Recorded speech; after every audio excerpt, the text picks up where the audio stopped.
আসসালামু আলাইকুম। মানুষ মানুষের জন্য মানবিক সংগঠনের পক্ষ থেকে আজকে আবার চলে আসলাম আমাদের রফিকুল ভাইয়ের দোকানে। তো আমরা ঈদ উপলক্ষে রফিকুল ভাইয়ের জন্য অল্প কিছু জিনিস নিয়ে আসছি। এটা হচ্ছে তোমার জন্য, আর হচ্ছে আমাদের এক প্রবাসী ভাই। আমরা গত কিছুদিন আগে একটা ভিডিও করছিলাম বাইকে নিয়ে।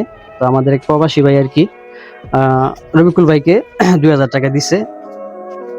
এটা হচ্ছে তোমাকে বাজার টাটা বা তোমার যে ছেলে আছে না, কাপড় টাপড় কেনার জন্য এক প্রবাসী ভাই আর কি তোমার দিছে, নাও 2000 টাকা গুনালো।